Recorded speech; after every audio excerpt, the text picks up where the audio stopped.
कोलकाता केसीचो आजून निर्णय सुद्दां जावना आनी मुंबयच्या लागसाराक एक प्लेस आसा बदलापूर नांवाची, थंयसरल्यान एक घडणूक आयकूंक येता. धाकटी माणकुली भुरगीं निमक्या 3-4 वर्सांचीं तांचेर सॅक्शुअल एब्यूज जाता. हे केसीक घेवन लोकांनी खूब व्हडलो प्रोटेस्ट सुरू केला. हे केसीन 2 माणकुल्या भुरग्यांचेर सॅक्शुअल एब्यूज जाला, एक 3 वर्सांचें आनी एक 4 वर्सांचें. आनी हें करपी स्कुलाचो एटेंडंट, म्हळ्यार जेका भुरग्यांची देखभाल करपाचें काम सोंपयतात असो मनीस. ठाणे डिस्ट्रिक्टाची ही घडणूक आयकून लोकांनी मोठ्या प्रमाणांत तो जागो पुराय रित्या बंद करपाचें आवाहन दिलां. अशेंय जाणून येता की हो इन्सिडंट ऑगस्ट 13 ते 16 ह्या दरम्यान केला. स्कूल टॉयलेटीन ही घडणूक केला अशी खबर मेळ्ळ्या.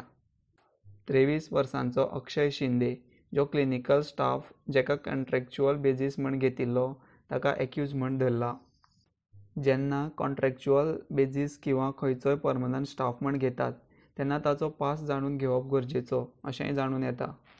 असो न्यूज आयला की CCTV कॅमेरा मोडल्यात. जेन्ना जेन्ना अशी घडणूक घडटा तेन्ना CCTV कॅमेरा कशे मोडटात हो एक मोठो प्रश्न आसा.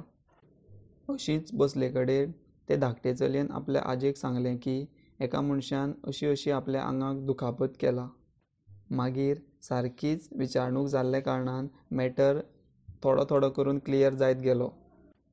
मागीर दोनूय चलयांच्या पेरंट्सांनी एकामेका कडेन उलोवन भुरगीं स्कुलान वचपाक कित्याक भितात हाचेर सारकोच विचार केलो आनी कितें जालां हें सगळें आपुरबायेन भुरग्यां कडल्यान विचारून घेतलें.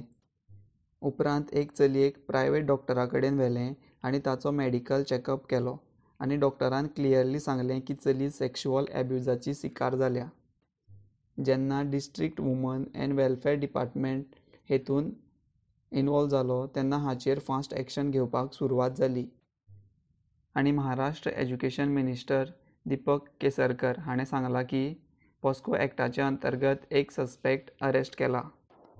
महाराष्ट्राचे CM एकनाथ शिंदे हांणी सांगलां की एक हाय लेव्हल टीम तयार केला जी ह्या केसीचेर मुखाल्लें इन्व्हेस्टिगेशन करतली आनी एक IPS ऑफिसर आरती सिंग हाचेर मुखाल्ली कारवाय करतली. स्कूल एज्युकेशन मिनिस्टर हाणें अनावंस केला की विशाखा कमिटी स्कुलान लागू करता जेणे करून भुरग्यांक प्रोटेक्शन मेळपाक मदत जातली. आनी तेच बरोबर सांगलां की खंयच्याय स्कुलान CCTV कॅमेरा काम करना जाल्यार तेचेर स्ट्रिक्ट एक्शन घेतलें वतलें. आयज ही केस महाराष्ट्रांत जाला, फाल्यां गोंयांत जावं येता. ते खातीर आमी पयलींच कितें तरी इनिशिएटीव घेवन भुरग्यांक आनी महिलेक प्रोटेक्शन दिवपाचे तयारेक लागपाक जाय.